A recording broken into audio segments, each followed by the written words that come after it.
Hello guys, welcome again to this discussion on class 11th political science. Political science. And this is chapter number 3 of that particular book. मैंने आपको जैसा कि promise किया था कि class 11th की political science पूरी इस चैनल पे अवेलेबल करवाएंगे. So we are on this path. So we are continuing with our political science, and chapter number 2 is already there on our channel, and this is chapter number 3, and इसी हिसाब से chapter number 4, 5, 6 and 7 इसी तरह से continuity से आते रहेंगे. Class 9 class 10 हम कंप्लीट कर चुके हैं, और अगर आपके पास टाइम है या फिर आप किसी कंपटीशन के लिए वीडियो देख रहे हो, तो प्लीज़ क्लास 9th और 10th भी देख लेना, बिकॉज वो आपका बेस है, वो आपका बेस स्ट्रॉन्ग करेगी, तभी आपको बहुत अच्छे से आ पाएगा. तो my request is to watch class 9th and 10th polity if you are preparing for any competitive exam. Otherwise class 11 देख रहे हो, कोई दिक्कत नहीं, देखते रहो. ठीक है, तो स्टार्ट कर लेते हैं. इंट्रोडक्शन. सबसे पहले हम बात करेंगे किसकी, इंट्रोडक्शन की. अब इंट्रोडक्शन में क्या है, इंट्रोडक्शन में बेसिकली बेस है कि हम ये चैप्टर क्यों पढ़ रहे हैं. ठीक है, सो हम ये चैप्टर इसलिए पढ़ रहे हैं क्योंकि हम क्या है, रिपब्लिक एंड रिपब्लिक कंट्री भी हैं, और हम बात करें तो we are also a democratic country. ठीक है, अब इन दोनों वर्ड्स का मतलब क्या है ये भी नहीं पता होगा मे भी बहुत से लोगों को. कोई बात नहीं, हम बताएंगे. सो रिपब्लिक कंट्री मतलब कि head of the state should be an elected person. Head of the state should be an elected person. So जो हेड ऑफ द स्टेट होगा वो क्या होगा, इलेक्टेड होगा, जिसको इलेक्ट किया जाएगा. एंड डेमोक्रेटिक मीन्स इक्वालिटी वाला आप बात करें चीज़ आ जाती है डेमोक्रेटिक में. ठीक है, सो डेमोक्रेटिक है तो रिपब्लिक है, ये मतलब हम बोल सकते हैं ऐसा. तो हम बात कर रहे हैं कि हेड ऑफ द स्टेट वो कैसे हम बात कर रहे हैं इलेक्टेड होगा, तो उसके भी कुछ रूल्स होंगे, कुछ रेगुलेशंस होंगी जो फॉलो करना होगा हमें. ठीक है, तो वही बात है इंट्रोडक्शन में यहाँ पे भी. तो इधर बात की कि कभी आपने चेस खेला है, और अगर खेला है तो क्या कभी ब्लैक नाइट क्या कभी सीधा चलना अगर सीधा चलना चालू कर दे तो क्या होगा, तो गेम के रूल बदल जाएंगे सारे, क्योंकि ब्लैक नाइट जो होता है या वाइट नाइट भी होता है तो क्या करता है, 2.5 चलता है. ठीक है, तो हम बोल सकते हैं कि वो क्या है, थोड़ा सा हम बात करें खराब हो जाएगा, क्या रूल्स रेगुलेशन सब खराब हो जाएंगे. तो किसी भी स्पोर्ट में या किसी भी खेल में हमें क्या चाहिए, रूल्स चाहिए, रेगुलेशन चाहिए जो कि फॉलो हों लगातार. ठीक है, तो वो चाहिए हमें. इसी तरह से इलेक्शन एंड रिप्रेजेंटेशन वाले चैप्टर में भी हमें क्या चाहिए, कुछ रूल्स चाहिए, कुछ रेगुलेशन चाहिए जो इलेक्शन के दौरान फुलफिल हों. ठीक है, तो स्टार्ट कर लेते हैं अपने चैप्टर को, इलेक्शंस एंड डेमोक्रेसी. सो जब अगर आप किसी ऐसे नॉर्मल पर्सन से बोलोगे जो ज़्यादा एजुकेटेड नहीं है, तो वो क्या बोलेगा, हम डेमोक्रेटिक कंट्री हैं क्योंकि हमारे यहाँ इलेक्शन होते हैं. ठीक है, यही बोलेंगे, लेकिन ऐसा नहीं है. क्या ऐसा है कि जहाँ पे इलेक्शन होते हैं वो एक डेमोक्रेटिक कंट्री होती है? नहीं है मेरे हिसाब से. तो क्यों, क्योंकि हम बहुत सी जैसे कंट्री का नाम नहीं लेना चाहिए, बट मैं लूँगा. बिकॉज देखो, चाइना क्या एक डेमोक्रेटिक कंट्री होने का दावा करती है, बट हमें पता है वो नहीं है, क्योंकि वहाँ पे एक ही पार्टी है जो कि लड़ती है और वो जीतती है. रेस में अकेले दौड़ोगे तो जीतोगी ना. सो हम बोल सकते हैं कि जहाँ पे हम इलेक्शन होते हैं वो हमेशा डेमोक्रेटिक नहीं होती. There are more non democratic country also. ठीक है, तो हम बोल सकते हैं ऐसा. सो हम इस क्वेश्चन को स्टार्ट करेंगे. 2 क्वेश्चन अपने आप से पूछ ले, 2 simple question about election and democracy. So पहला है, can we have democracy without holding election. तो क्या हमारे पास डेमोक्रेसी हो सकती है और हम इलेक्शन ना लड़ें? तो no, answer is no. Why? देखो, इलेक्शन वहाँ पे हो सकते हैं जहाँ पे डेमोक्रेसी ना हो, लेकिन जहाँ पे डेमोक्रेसी ना हो वहाँ पे इलेक्शन हो सकते हैं? नहीं.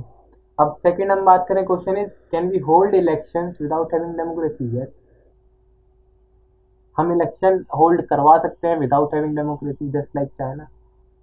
ठीक है, वो दावा करते हैं, बल्कि हम बात करें तो बहुत सी कंट्री ऐसी हैं जो कि दावा करते हैं कि हम डेमोक्रेटिक कंट्री हैं, बट ऐसा नहीं है, वो डेमोक्रेटिक कंट्री नहीं है. ठीक है, जैसे आपने कभी चोरी की हो तो आप हमेशा ऐसा प्रिटेंड करोगे या दिखाओगे कि मैंने चोरी नहीं की. तो वही हिसाब है, डेमोक्रेटिक कंट्री जितनी भी होती हैं वैसे शो ऑफ नहीं करती कि हम डेमोक्रेटिक हैं. जैसे इंडिया की डेमोक्रेटिक कंट्री, बट वो ऐसे कभी शो ऑफ नहीं करते. देखोगे आप इंडिया के, हम बात करें हेड को या हम बात करें किसी भी रिप्रेजेंटेटिव को, कि हम शो ऑफ कर रहे हैं कि हम डेमोक्रेटिक कंट्री नहीं. ठीक है, so all citizen can not take direct part. So अब इलेक्शन की जरूरत हमें इसीलिए है क्योंकि जो जितने भी सिटीजन्स हैं, so all citizen can not take direct part in making every decision. तो जितने भी सिटीजन्स हैं वो डायरेक्ट पार्टिसिपेट नहीं कर सकते किसी भी डिसीजन में, ठीक है। जैसे मान लो आपको कोई रोड बनवाना है, कोई नेशनल हाईवे बनवाना है, तो गवर्नमेंट क्या आपके घर आके पूछेगी? नहीं। तो इसीलिए हम क्या करते हैं, अपने रिप्रेजेंटेटिव्स को चुनते हैं एंड उन्हें इलेक्ट करवाते हैं और उन्हें जिताते हैं। सो वो रिप्रेजेंटेटिव इनडायरेक्टली हमें क्या करते हैं, रिप्रेजेंट करते हैं, हमारे ऊपर रूल करते हैं बेसिकली। और रूल किसके हिसाब से करते हैं? कॉन्स्टिट्यूशन के हिसाब से, जो कि चैप्टर 2 में डिस्कस हो चुका है। ठीक है, गवर्नमेंट ऐसा नहीं कि कुछ भी कर सकते हैं हमारे साथ, वी हैव ऑल्सो राइट। ठीक है, राइट टू प्राइवेसी, आपने सुना होगा। आईटी रिफॉर्म्स बहुत हम बात करें चर्चा में है इस समय, राइट टू प्राइवेसी के ऊपर बहुत ज़्यादा चर्चा हो रही है। ठीक है, तो ये चीज़ें हैं, कुछ हमारे अपने राइट्स भी हैं जो कि गवर्नमेंट हमसे नहीं ले सकती, रिप्रेजेंटेटिव हमसे नहीं ले सकते, तो वो चीज़ है। Next, election have today become the most visible symbol of the democratic process. तो आजकल सब सोचते हैं कि मैंने बता चुका हूँ कि डेमोक्रेसी और इलेक्शन दोनों का नाता क्या है, बिल्कुल समान, की डेमोक्रेसी है तो इलेक्शन है, इलेक्शन है तो डेमोक्रेसी है। ठीक है, तो सबसे ज़्यादा विजिबल सिंबल जो सबसे ज़्यादा दिखता है वो क्या होता है? इलेक्शन। जैसा कि हम भी कभी कभी बचपन में सोचते थे कि जहाँ पे इलेक्शन होता है वो डेमोक्रेटिक कंट्री है, बट ऐसा नहीं है, ये मैं आपको बता चुका हूँ। अब डायरेक्ट और इनडायरेक्ट डेमोक्रेसी जो होती है, दो तरह की डेमोक्रेसी होती है, डायरेक्ट और इनडायरेक्ट। डायरेक्ट डेमोक्रेसी सीधा पता चल रहा है कि सारे सिटीजन्स सारे डिसीजन मेकिंग प्रोसेस में पार्टिसिपेट करेंगे। और इनडायरेक्ट में क्या होता है, हमारे रिप्रेजेंटेटिव डिसीजन लेंगे हमारे बिहाफ पे। So this is the type of indirect democracy. So पढ़ लेते हैं। A direct democracy is one where the citizen directly participate in the day-to-day decision making and in the running of the government. All major decisions are taken by elected representative. The method by which people elect their representative is called elections. So जितने भी सारे major decisions हैं वो किसके द्वारा लिए जाते हैं? रिप्रेजेंटेटिव्स के द्वारा। और वो रिप्रेजेंटेटिव्स इलेक्ट होते हैं एक प्रोसेस के द्वारा, और उस प्रोसेस का नाम है election. Does the citizen have a limited role in taking major decision and running the administration? तो सिटीजन का बहुत लिमिटेड रोल रह जाता है कि वो रनिंग करें गवर्नमेंट को, रन करे गवर्नमेंट को। बेसिकली वो सिर्फ क्या करता है, वोट डालता है एंड दैट्स इट, बस इतना ही। ठीक है, कि वो इतना ही पार्टिसिपेट कर सकता है और ज़्यादा पार्टिसिपेट नहीं कर सकता। उसके बाद रिप्रेजेंटेटिव दिखेगा कि उसको कैसे गवर्नमेंट को रन करना है। तो direct democracy and indirect democracy. अब डायरेक्ट डेमोक्रेसी की अगर हम बात करें एग्जाम्पल की, तो डायरेक्ट डेमोक्रेसी का एग्जाम्पल क्या हो जाएगा? हम बात करें तो लोकल गवर्नमेंट्स, या हम बात करें पंचायत। वहाँ पे क्या होते हैं, जितने भी एडल्ट होते हैं वो क्या करते हैं, डिसीजन मेकिंग में जुड़ जाते हैं। हम बात करें पंचायत बैठती है पूरी, जितने भी एडल्ट होते हैं गांव के वो जाते हैं वहाँ पे एंड अपना जो भी है पार्टिसिपेट करते हैं उसमें डिसीजन मेकिंग में। ठीक है, तो वो हम बात करें वहाँ की है। और हम बात करें न्यूजीलैंड में भी फॉलो होती है कभी कभी, मतलब ज़्यादातर हम बात करें डायरेक्ट डेमोक्रेसी ही है। और इनडायरेक्ट डेमोक्रेसी की एग्जांपल हम बात करें इंडिया ही आ जाता है। ठीक है, क्या होता है, रिप्रेजेंटेटिव होती है, रिप्रेजेंटेटिव होते हैं। राज्यसभा इलेक्शन देख लो आप, क्या राज्यसभा इलेक्शन वो क्या होते हैं, इनडायरेक्टली इलेक्ट किए जाते हैं पीपल्स के द्वारा। क्यों? देखो, पीपल किसको इलेक्ट करते हैं, पीपल्स किसको इलेक्ट करते हैं, लोकसभा मेंबर्स को, है ना। लोकसभा इलेक्शन में वोट देते हैं, और ये लोकसभा के मेंबर जितने होते हैं क्या करते हैं, राज्यसभा को इलेक्ट करते हैं इनडायरेक्टली। ठीक है, और हम बात करें ये राज्यसभा के मेंबर मिलके प्रेसिडेंट को इलेक्ट करते हैं, and president decides who is the prime minister. So prime minister क्या होता है, बेसिकली जो जीती हुई पार्टी होती है उसका लीडर होता है। ठीक है, now the prime minister is Narendra Damodar Das Modi. Okay, तो क्या हमने देखो स्टार्टिंग किससे हुई है, पीपल से, बट बात कहाँ तक पहुंची, प्राइम मिनिस्टर तक। So peoples are the source, but हम बात करें यहाँ पे क्या आ जाती है फिर इनडायरेक्ट डेमोक्रेसी, हम ही चुन रहे हैं लेकिन इनडायरेक्टली। ठीक है, समझ में आ गया। ठीक है, अब आगे बढ़ते हैं हम। Election system in India. So what is the election system in India which we following? So we follow FPTP। FPTP मतलब first past the post system. दो तरीके के सिस्टम है, first past the post system and next is proportional representation by single transferable vote system. So this is the full name. And first है हमारा first past the post system. First past the post system बहुत simple है, बहुत ज़्यादा simple है। इसमें क्या होता है, जैसे कि आपने मान लो एक कॉन्स्टिट्यूएंसी है जिसमें 100 वोटर्स हैं, जो 100 वोटर्स हैं वो वोट देंगे। ठीक है, अब 100 वोटर्स में से मान लो 70 ने वोट दिया, सिर्फ 30 ने वोट नहीं दिया, ठीक है। जनरल मैं बता रहा हूँ आपको, 70 ने वोट दिया। अब 70 में से मान लो हम बात करें 25 एक को मिल गए, 21 एक को मिल गए, ठीक है। तो कितने हो गए 46। एंड हम बात करें 24 एक को मिल गए। सो कौन जीतेगा इसमें 25 वाला, क्योंकि 25 के पास क्या है, ज़्यादा है। Simple, this is the method कि जिसके पास भी सबसे ज़्यादा वोट है वो जीतेगा। सो this is the first past the post system, ठीक है। सबसे ज़्यादा अगर आपके पास पॉइंट में भी ज़्यादा है तो आप जीत जाओगे इलेक्शन, सिंपल। सो अब पढ़ लेते हैं इसके बारे में। सिंपल अगर मैं ब्रीफ में बताऊँ, आपको समरी बताऊँ तो सिर्फ इतनी है कि जिसके भी सबसे ज़्यादा वोट वो जीत जाएगा। ये फॉर्मूला होता है first past the post system का, सिंपल। अब हम देख लेते हैं इसके बारे में, थोड़ा सा पढ़ लेंगे, ठीक है। The entire country is divided into 543 constituency. जो पूरी कंट्री है, द एंटायर कंट्री, वो किसमें डिवाइडेड है, 543 कॉन्स्टिट्यूएंसी में, जो आपको पता है। तो कॉन्स्टिट्यूएंसी इलेक्ट वन रिप्रेजेंटेटिव, जो कॉन्स्टिट्यूएंसी है वहां से एक रिप्रेजेंटेटिव इलेक्ट होगा। The candidate who secure the highest number of votes in the constituency is declare elected, ठीक है। अब कौन विजेता घोषित होगा, जिसके हाईएस्ट नंबर ऑफ वोट होंगे, जैसे कि मैंने आपको बताया 25 वाला, clear. It is important to note that in the system, whoever has more votes than all other candidates is declared elected. The winning candidate needs not to secure a majority of the votes. This method is called the first past the post system. Very clear. जिसके सबसे ज्यादा vote होंगे वो जीतेगा, भले ही वो कम 70 में से मान लो अगर 10 कैंडिडेट लड़ रहे हैं, एक के 10 हैं, बाकी के 7 हैं, 7 हैं, 7 हैं, कोई मतलब नहीं बनता। 10 ही ने वोट दिया है 70 में से एक को, लेकिन वो जीतेगा। क्यों? क्योंकि उसके पास सबसे ज्यादा वोट हैं। बाकी 60 का ओपिनियन मैटर नहीं करता। क्यों? क्योंकि सबसे ज्यादा तो एक को वोट मिल चुके हैं, तो वही जीतेगा, सबसे ज्यादा की चॉइस रखी जाएगी, clear. Next, in the electoral race, the candidate who is ahead of others, who crosses the winning post first of all, तो सबसे पहले जो विनिंग पोस्ट को क्लियर करेगा is the winner, ultimate winner. जैसा कि हमें पता है कि सबसे पहले चांद पे कौन गया था, नील आर्मस्ट्रांग, बट सेकंड का नाम पता है? नहीं पता। यही वजह है कि जो भी सबसे पहले उस जो भी विनिंग लाइन होगी उसको क्रॉस करेगा, भले ही सेकंड यहाँ हो, थर्ड यहाँ हो, फोर्थ यहाँ हो, कोई मैटर नहीं करता, जो सबसे पहले पास कर गया वो विजेता है। This method is called the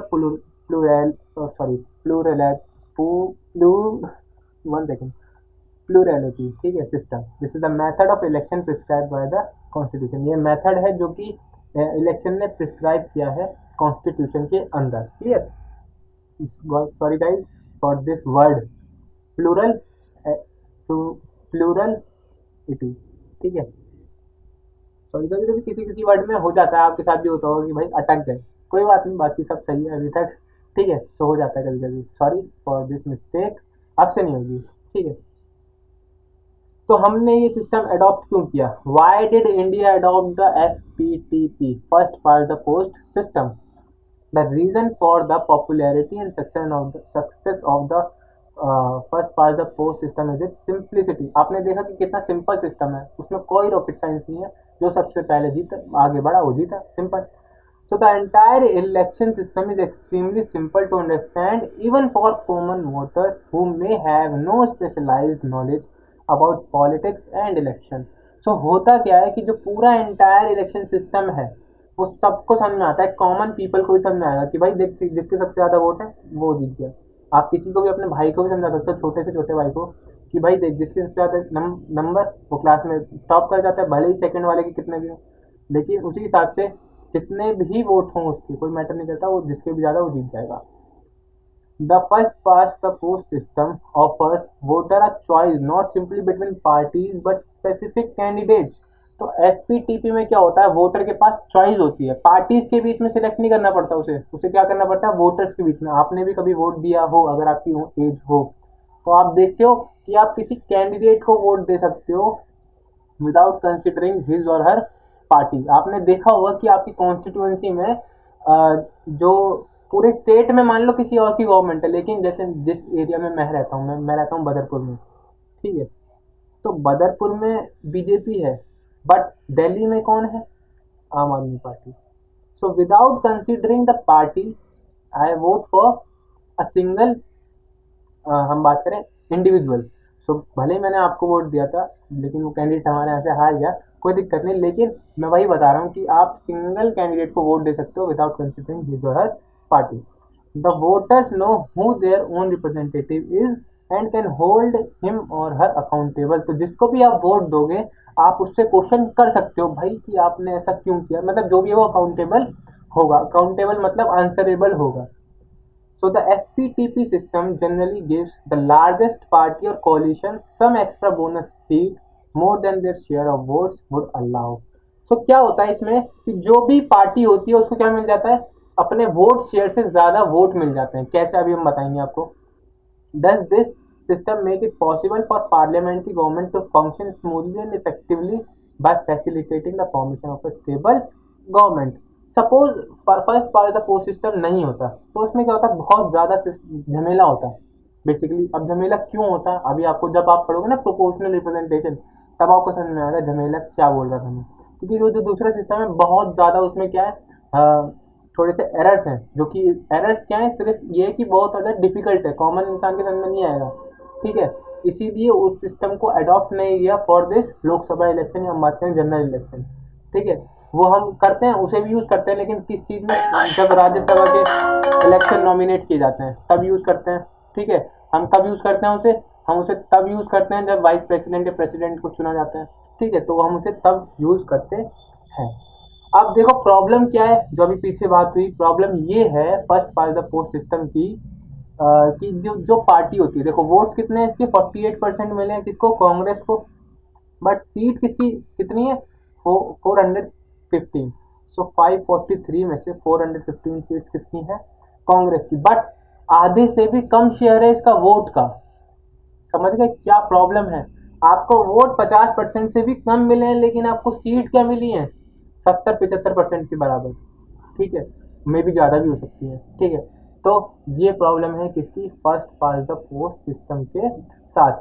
7.5% मिली है सीट बीजेपी को और इसको सीट कितनी मिली है, सिर्फ 2, और उससे कम मिली है किसको, 6.7 जनता दल को, बट सीट क्या है 10।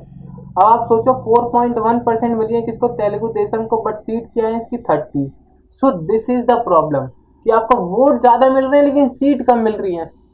सो ये प्रॉब्लम हो जाती है first pass the post system के साथ। क्लियर, सो ये प्रॉब्लम है जो कि इसके साथ है और उसे क्लियर करना पड़ेगा। ठीक है, अभी नहीं तो बाद में करना पड़ेगा, बट यस करना पड़ेगा। सो ये इसीलिए first pass the post system हम ज़्यादातर यूज़ नहीं करते, हम सिर्फ एक इलेक्शन में यूज़ करते हैं, जनरल इलेक्शन में जो भी होता है। ठीक है, सो ये सिस्टम समझ में आ गया हमने क्यों अडॉप्ट किया, बिकॉज ये बहुत सिंपल है, लेकिन इसकी एक प्रॉब्लम है जो कि आपके सामने है, ये रही। ठीक है, जिसको 1% वोट भी मिला है उसको 7 सीट मिली है, लेकिन यहाँ पे 7.5% सीट है और इसको 2 ही सीट मिली है सिर्फ। So this is the major difference. Clear, बात आती है अब किसकी, प्रोपोर्शनल रिप्रेजेंटेशन की, बट आई थिंक वीडियो ज़्यादा लंबी नहीं करनी है हमें, हम पार्ट्स में बना लेंगे, नो प्रॉब्लम, बट हमें अच्छे से क्लियर करना है। सो हम क्या करते हैं, प्रोपोर्शनल रिप्रेजेंटेशन भी कर लेते हैं, फिर हमारा जो है election system in India complete हो जाएगा। ठीक है, सो प्रोपोर्शनल रिप्रेजेंटेशन हम स्टार्ट कर लेते हैं, कोई बात नहीं। So in PR system once the votes are counted, तो पीआर सिस्टम में क्या होता है, जब एक बार वोट काउंट हो जाते हैं, so once the votes are counted each party is allotted the share of seat in the parliament in proportion to its share of votes। तो पीआर सिस्टम में क्या होता है कि हम क्या करते हैं, मान लो जैसे पीछे वाला केस उठा लेते हैं, जैसे 48% वोट मिले उन सेकेंड। ठीक है, इसको क्लियर कर लेते हैं। तो जैसे इनको 48% वोट मिले और यहाँ पे क्या 415 सीट्स, तो हम क्या करेंगे, हमें क्या पता है, हमें पता 48% वोट्स मिले हैं, तो हम क्या करेंगे 48% निकालेंगे किसका, टोटल सीट्स का, एंड जितने भी आएंगे वो हम इसको अलॉट कर देंगे। सो हम क्या करते हैं, वोट्स के हिसाब से सीट अलॉट करते हैं। क्लियर, सो हम क्या करेंगे, जितनी भी पार्टी लड़ रही है और उनको जितने भी वोट मिलेंगे हम उसके परसेंटेज के हिसाब से उसको सीट अलॉट करेंगे। ठीक है, तो ये होता है हमारा प्रोपोर्शनल रिप्रेजेंटेशन में। ठीक है, each party fill its quota of seat by picking those many of its nominee from a preference list that has been declared before the election. This system of election is called the proportional representation system. In this system, a party gets the same proportion of seats as its proportion of votes. होता क्या है, अब देखो इसमें क्या मिलती है आपको, एक पेपर मिलता है जिसमें आपको प्रेफरेंस भरनी होती है। मान लो 4 कैंडिडेट लड़ रहे हैं, तो आपको मिलेगा ए बी सी डी। आप बोल सकते हो कि मैं फर्स्ट प्रेफरेंस पे ए को रख रहा हूँ, दूसरे पे सी को, फिर बी को एंड देन डी को। तो आप प्रेफरेंस देते हो कि मैं सबसे पहले इसे चाहता हूँ, फिर ये नहीं जीता तो इसके बाद इसे चाहता हूँ, ये नहीं जीता तो इसके बाद इसे चाहता हूँ। तो आप क्या करते हो, प्रेफरेंस भरते हो कि मुझे कौन चाहिए। ठीक है, सो प्रेफरेंस लिस्ट है जो कि इलेक्शन से पहले डिक्लेयर की जाती है, एंड फिर वो क्या है, प्रोपोर्शन के हिसाब से सीट उसे अलॉट की जाती है। सिंपल। ठीक है, सिंपल इतना है नहीं जितना लग रहा है। अब आप सोचो अगर 100 लोगों के बीच में करना है तो it's okay, but 1.4 billion, so population के हिसाब से दिक्कत है। न्यूजीलैंड में डायरेक्ट डेमोक्रेसी इसलिए हो जाती है क्योंकि वहाँ पे पॉपुलेशन कम है। आप 1.4 बिलियन इंसान से नहीं पूछ सकते कि भाई क्या करना है। ठीक है, सो ये प्रॉब्लम है। Next, two variations of PR system, दो तरीके के पीआर सिस्टम है। सो पहला, in some countries like Israel or Netherlands, the entire country is treated as one constituency and seats are allotted to each party according to its share of votes in the national election. So क्या होता है कुछ countries में, क्या होता है, इन some countries like Israel और Netherland, जो पूरी कंट्री है उसको क्या करते हैं, एक ही कॉन्स्टिट्यूंसी मानते हैं और वहाँ पे इलेक्शन कर देते हैं, और जितने भी वोट के शेयर मिलेंगे उनको हम बात करें सीट के हिसाब से दे देंगे। ठीक है, तो एक ही कॉन्स्टिट्यूएंसी होती है, इजराइल और नेदरलैंड एग्जाम्पल मिल गया आपको। और दूसरा जो मेथड होता है, the other method is when the country is divided into several multi member constituency as in Argentina and Portugal. Each party prepares a list of candidates for each constituency. अब बोलोगे भैया इंडिया का नाम तो है, क्योंकि इंडिया में हम बात करें प्रोपोर्शनल रिप्रेजेंटेशन होता ही है। उधर क्या होता है, first past the post system. So each party prepares a list of candidates for each constituencies depending on how many have to be elected from that constituency। तो इसमें क्या होता है, दूसरे मेथड में क्या होता है, कंट्री को बहुत सारी मल्टी मेंबर कॉन्स्टिट्यूएंसीज में तोड़ा जाता है, just like in Argentina and Portugal. So क्या करते हैं, जैसे इंडिया में कॉन्स्टिट्यूएंसी टूट जाती है उस हिसाब से उधर भी टूट जाती है, एंड कैंडिडेट को खड़ा किया जाता है, मल्टी मेंबर होता है, जैसे हमारे होता है ना एक ही जगह पे बहुत सारे लोग खड़े हैं, तो वही वहाँ भी वही सेम चीज होती है, बस यहाँ पे first past the post system लागू होता है और वहाँ पे प्रोपोर्शनल रिप्रेजेंटेशन। सिंपल। ठीक है, और उसी हिसाब से उसको वोट देता है। अभी प्रोपोर्शनल रिप्रेजेंटेशन आपको बहुत अच्छे से क्लियर होगा, बस मुझे 1 से 2 मिनट दो। ठीक है, in both variations voters exercise their preference for a party and not a candidate. तो प्रेफरेंस देते हैं वो किसको, पार्टी को, कैंडिडेट को नहीं देते, वो पार्टी को क्या देते हैं, preference. In India we have adopted PR system on a limited scale for indirect election. तो हम क्या करते हैं, लिमिटेड स्केल पे हमने यूज कर रखा है क्या, PR, but for indirect election. Indirect election कौन कौन से होते हैं बता दूंगा, प्रेसिडेंट, वाइस प्रेसिडेंट, जो भी और इलेक्शन होते हैं उसमें हम क्या करते हैं, indirect election.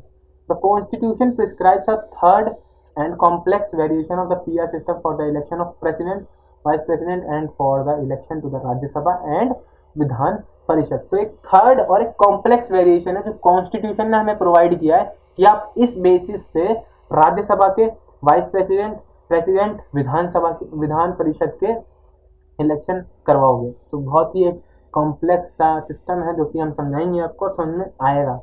This is my guarantee, समझ में आएगा। ठीक है, सो हम एक बार पढ़ लेते हैं इन दोनों के बीच में difference. First past the post system versus proportional representation. तो जो थर्ड जो कॉम्प्लेक्स सिस्टम है वो भी देख लो, ये रहा कि पीआर सिस्टम कैसे इलेक्शन में काम करता है। तो मैं पहले दिखा दिया मैंने आपको, ताकि आपको ये ना लगे कि भाई ये बताएगा नहीं, मैं इसलिए कह रहा हूँ मैं बताऊंगा और बहुत अच्छे से समझ में आएगा। ठीक है, so first past the post system and PR के बीच में difference. So the country is divided into small geographical units called constituencies. 2 बार लिख दिया, कोई दिक्कत नहीं। ठीक है, सो जो कंट्री है उसको हम बात करें छोटी छोटी यूनिट्स में तोड़ देते हैं, जिसको हम कहते हैं कॉन्स्टिट्यूएंसी। ये होता है first past the post system में। And every constituency elect 1 representative. तो हर कॉन्स्टिट्यूएंसी में एक रिप्रेजेंटेटिव खड़ा होता है हर पार्टी का। Voter vote for a candidate. Voter एक कैंडिडेट को वोट देता है, पार्टी को वोट नहीं देता। A party may get more seats than votes in the legislature. Yes, party को ज्यादा सीट मिलती है देन दैट वोट शेयर। ठीक है, वोट जैसे 48% था, लेकिन उनको सीट कितनी मिली थी, 415। तो बहुत मेजर प्रॉब्लम है हम बात करें तो। Candidate who wins the election may not gate of majority 50% plus 1 votes. तो जो हम बात करें आइडियल सिचुएशन होती है जिसमें आधे से ज्यादा वोट मिलना चाहिए किसको, कैंडिडेट को जीतने के लिए, तो वो नहीं मिलता, उसमें जरूरत नहीं होती उसकी। एग्जांपल यूके में क्या होता है, हम बात करें first past the post system, and India में भी क्या होता है, first past the host system. ठीक है।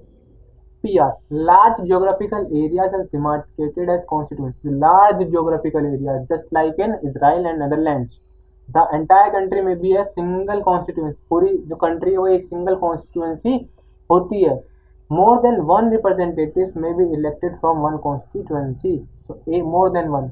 तो एक से ज़्यादा representative खड़ा हो सकता है एक constituency से. Voter votes for the party. जो voter है वो party के लिए vote करता है, ना कि candidate के लिए. Every party gets seat in one second, कुछ missing है इसमें. So every party gets seats in the, sorry दो बार हो गया ना ये तो. Every party gets seats in the legislature. Sorry, ठीक है. तो ये वहाँ का छप गया है बगल वाली साइड का, कोई बात नहीं. So every party gets seats in the legislature in proportion to the percentage of votes then it gets. ठीक है.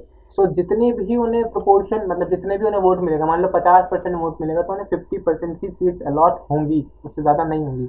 तो यही होता है प्रोपोर्शनल रिप्रेजेंटेशन का सिस्टम.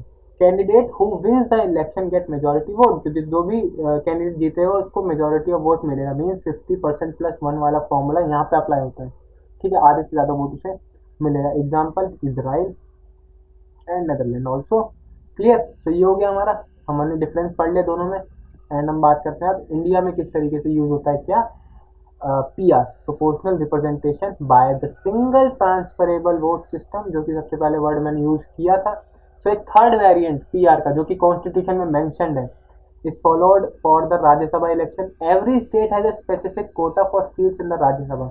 तो हर स्टेट के पास अलग अलग कोटा है. मतलब हर स्टेट से मतलब जैसे हम बात करें सिर्फ यूपी की, तो यूपी से कुछ 31 मेंबर्स हैं जो कि जाते हैं कहाँ पे, राज्यसभा में. गोवा से सिर्फ एक मेंबर जाता है, सिक्किम से सिर्फ 1 या 2 मेंबर जाते हैं, इससे ज़्यादा नहीं जाते हैं. सो हर स्टेट के अलग अलग मेंबर जाते हैं, मतलब नंबर ऑफ मेंबर्स की बात हो रही है. ठीक है. सो ये हर किसी के पास कोटा है कि इतने मेंबर्स यूपी से देंगे, इतने महाराष्ट्र से. तो बड़ी स्टेट जितनी भी है वहाँ से ज़्यादा मेंबर जाते हैं और जितनी भी छोटी स्टेट है वहाँ से कम मेंबर जाते हैं. तो ये पॉपुलेशन के हिसाब से किया गया था बहुत पहले. The members are elected by the respective state legislative assembly. जो मेंबर है वो इलेक्ट किए जाते हैं by the respective state legislative assembly. तो मैं बता चुका हूँ आपको, लोकसभा वाले मेंबर इलेक्ट करते हैं किसको, राज्यसभा को. Every voter is required to rank candidates according to her or his preference. तो जितने भी वोटर हैं वो required to rank candidate according to her or his preference. तो वो क्या करते हैं, प्रेफरेंस देते हैं कि मैं इसे चाहता हूँ. वही से वही बात बैलेट पेपर वाली ABCD. ठीक है. मैं बताऊंगा, अभी एक्सप्लेन करूंगा उसको clear. To be declared the winner, a candidate must secure a minimum quota of votes, which is determined by the formula. तो इसमें क्या होता है कि जितने भी कैंडिडेट हैं उनको एक मिनिमम कोटा चाहिए वोट्स का. ठीक है. तो उन्हें कुछ नंबर ऑफ वोट्स हैं जो उन्हें चाहिए ही चाहिए, अदरवाइज वो हार जाएंगे इलेक्शन में. ठीक है. सो क्या होता है, टोटल वोट्स पोल्ड अपॉन में total number of candidate to be elected +1. मान लो टोटल नंबर ऑफ वोट्स क्या है, 100 पोल हुए हैं. नंबर ऑफ कैंडिडेट मान लो 2 हैं +1. सीट कितनी है, 1 है. तो ये नंबर ऑफ वैकेंसी है बेसिकली. सो इसको डिवाइड कर दोगे तो 50 + 1, सो 51 हो जाएगा ना इनडायरेक्टली. तो हमें क्या चाहिए, कुछ मिनिमम नंबर ऑफ कोटा चाहिए टू बी इलेक्टेड. ठीक है. सो ये होता है हमारा total votes polled divide by total number of candidate to be elected +1. ठीक है. So this is the thing. Clear. अब देखो राज्यसभा में एक हम बात करें, बहुत ही हम बात करें तो इम्पोर्टेंट चीज़ है, ये मैं बाद में पढ़ाऊंगा, reservation of constituency next topic में आएगा, नेक्स्ट क्लास में आएगा. लेकिन जैसे राज्यसभा में हमने देखा है कि क्या होता है, 1/3 मेंबर, 1/3 मेंबर, 1/3 मेंबर. ये आपकी बुक में नहीं है लेकिन मैं फिर भी इसे समझाना जरूरी समझता हूँ. वोट्स पहले एक काम कर लेते हैं, हम सिस्टम समझ लेते हैं कि कैसे सिस्टम में होता है ना. तो आपको मिलेगा एक बैलेट पेपर. मुझे इसके लिए पता है क्या चीज़, खाली एक सीट चाहिए जो कि मैं अभी लेने वाला हूँ. ठीक है. तो एक खाली सीट ले लेते हैं, चेंज कर देंगे, कोई दिक्कत नहीं. ठीक है. एक सीट ले लेते हैं जो कि बहुत ज़रूरत है उसकी हमें.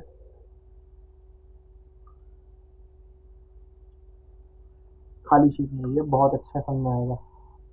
ये हमने ले लिया क्या, ballot paper. Clear. ABCD D तक ही रहने दो, E तक तो बहुत लंबा हो जाएगा ये. ठीक है. D तक ही रहने दो. ABCD. ठीक है. सपोज अब मुझे सबसे पहले प्रेफरेंस रखना है, मुझे चाहिए कि ए जीते, और अगर बाय चांस ए नहीं जीतता तो मैं चाहता हूँ सी जीते, फिर B and then D. Clear?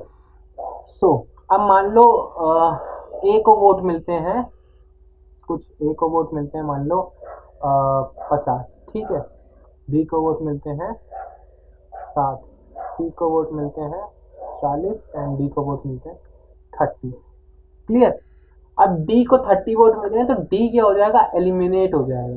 क्या हो जाएगा, डी हो जाएगा क्या, एलिमिनेट। अब बात चलेगी किसकी, ए बी और सी की।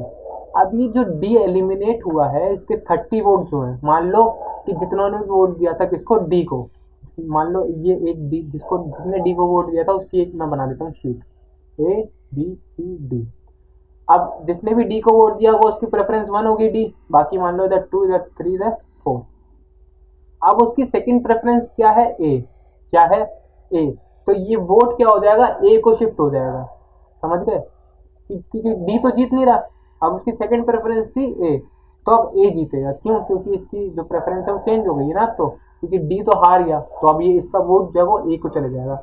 अब मान लो सेकंड राउंड में, इसमें सेकंड राउंड में जो वोट्स थे वो ए को मिले, अगर इस 30 वोट्स को अगर हम डिवाइड कर मतलब तीनों में बांटें, मान लो ए को मिले 12, बी को मिले 10 और सी को मिले 8, तो ए के वोट्स कितने हो जाएंगे, अब 10 12 और जोड़ के 62, बी के हो जाएंगे 70 और सी के हो जाएंगे, हम बात करें तो 48। अब सी क्या हो जाएगा, सबसे कम वोट सी हो जाएगा एलिमिनेट, और ये 48 वोट्स ट्रांसफर हो जाएंगे इन दोनों के पास। मान लो ए को मिले 24, बी को मिले 24, आधे आधे। अब क्या हो जाएगा, ये जोड़ दोगे तो ए के पास वोट आ जाएंगे 86 और बी के पास आ जाएंगे 94। तो अब यहाँ पे क्लियर क्या हो गया कि बी जीत गया, क्योंकि बी के पास सबसे ज्यादा वोट है, तो यहाँ पे जीता कौन, बी। क्लियर? अब जिसके पास सबसे ज्यादा कम वोट होते हैं वो क्या हो जाता है, एलिमिनेट हो जाता है और उसके वोट डिवाइड हो जाते हैं तीनों में। ठीक है, उसके प्रेफरेंस लिस्ट के हिसाब से। ठीक है, तो ये इस तरीके से हम क्या करते हैं, राज्यसभा के इलेक्शन करवाते हैं। तो ये क्या था, कॉम्प्लेक्स स्ट्रक्चर था जिस हिसाब से राज्यसभा के वोट होते हैं। ठीक है भाई। अब एक और चीज क्या, कि जो राज्यसभा का सिस्टम है वो क्या है, कि ये क्या है, पूरे मान लो total number of members of Rajya Sabha 3 खाने हैं, 1/3 1/3 1/3। ठीक है, अब क्या होता है कि इन तीनों का टर्म क्या है, 6 ईयर्स। ठीक है, अब होता क्या है देखो, हर 2 साल में 1/3 मेंबर जो है वो चेंज होते हैं। क्या होते हैं, चेंज होते हैं हर 2 साल में, every 2 years there is a election for Rajya Sabha. How? तो इस सिस्टम हमने कैसे अचीव किया, तो बहुत बड़ा सिस्टम मतलब अचीव किया हमने कि 1/3 मेंबर हर बार नॉमिनेट किए जाते हैं हर 2 साल में। कैसे, देखो, थ्रू अ लॉटरी। एक लॉटरी जैसे हमने किया था कि जिसमें से जितने भी मेंबर्स थे उनमें से 1/3 मेंबर को मिला क्या, 2 ईयर का, फिर 1/3 मेंबर को मिला 4 ईयर्स का, हम बात करें, और 1/3 मेंबर को मिला 6 ईयर का। ठीक है, सो 1/3 मेंबर थ्रू अ लॉटरी। जब at the time of formation of Rajya Sabha, तो हमने क्या किया था कि लॉटरी की तरह हमने क्या किया, मान लो जो भी कह रहे, लॉटरी के थ्रू हमने क्या किया कि 1/3 मेंबर को 2 साल का हमने क्या दिया, अपॉइंटमेंट, फिर 1/3 को 4 साल का दिया और 1/3 को 6 ईयर का दिया। तो इस हिसाब से ये 2 साल के जो थे इनको क्या किया, ये 2 साल बाद क्या हो जाएंगे, रिजाइन दे देंगे, बेसिकली रिजाइन, या सॉरी इनका जो टर्म है वो पूरा हो जाएगा। ठीक है, तो ये दो तो हट जाएंगे 2 साल बाद। फिर जो नए मेंबर आएंगे उनको हमने क्या दिया, 6 साल का। ठीक है, तो ये जो आए थे ये 6 साल के हो गए। अब 4 साल बाद क्या हो जाएगा, मतलब अगले 2 साल बाद इनका भी काम क्या हो जाएगा, पूरा, इनका टर्म क्या हो जाएगा, पूरा। तो ये भी जो दोबारा 1/3 इलेक्ट होंगे, दोबारा 1/3 इलेक्ट होंगे, तो ये क्या हो गया, 6 ईयर्स का टर्म इनका भी हो गया। अब 6 साल बाद क्या हो गए, ये भी, इनका भी टर्म पूरा हो गया, ये भी नए बन जाएंगे। अब 2 साल बाद इनका भी टर्म पूरा हो जाएगा ना, कैसे, क्योंकि 2 साल बाद ये आ गए थे, अब 2 साल यहाँ 2 साल यहाँ 4 साल, अब फिर से 2 साल बाद इनका भी टर्म कंप्लीट हो जाएगा। तो बेसिकली हर 2 साल में हम 1/3 मेंबर ऑफ राज्यसभा को नॉमिनेट करते हैं। ठीक है, नॉमिनेट क्यों बोल रहा हूँ, क्योंकि हमारे हाथ में नहीं, हमने जिनको खड़ा किया है वही नॉमिनेट करते हैं और वही जीतते हैं, मतलब जो भी है वो चुनते हैं राज्यसभा के मेंबर्स को। समझ में आ गया, 1/3 1/3 1/3। एक और बार देख लेते हैं, 1/3 1/3। ठीक है। अब ये 1/3 जो है इनको 2 साल का टाइम मिला है, ये 1/3 को 4 ईयर्स का, एंड हम बात करें इसको 6 ईयर्स का। तो 2 साल बाद ही इनका टर्म एंड होगा, ये यहाँ पे जुड़ जाएंगे, ये लोग जुड़ गए, ये खत्म हो गए।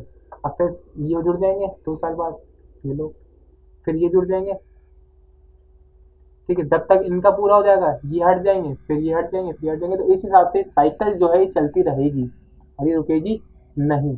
तो इस तरीके से हमने थ्रू अ लॉटरी, लॉटरी के थ्रू हमने ये क्या सिस्टम अचीव किया है, और बहुत अच्छा सिस्टम है बेसिकली। ठीक है, हर साल, हर 2 साल बाद नए मेंबर आते हैं। तो जरूरी नहीं है कि जो पार्टी जीती है उसी के सबसे ज़्यादा मेंबर राज्यसभा में, ऐसा जरूरी नहीं है। ठीक है, सो इम्पॉर्टेंट चीज़ है ये। And now thank you, it's time to take अलविदा फ्रॉम यू ऑल। ठीक है, thank you, bye bye, tata and be safe in this quarantine, and we are back with another video in a short time. ठीक है, अगली video में हम सबको पता है हम क्या करने वाले हैं, हम करने वाले हैं रिजर्वेशन ऑफ कॉन्स्टिट्यूएंसी। एंड देखते हैं कितना पार्ट 2 ही आएंगे, 2 से ज़्यादा पार्ट नहीं आएंगे। देखते हैं 3 आ जाएंगे तो कोई दिक्कत नहीं होगी वैसे भी। ठीक है, तो वैसे कोशिश करूँगा 2 ही पार्ट है, 2 से ज़्यादा आते तो कोई दिक्कत नहीं, लेकिन 2 ही की कोशिश होगी। Thank you and bye bye, be safe, be vaccinated, stay at home, जो भी। ठीक है, थैंक यू।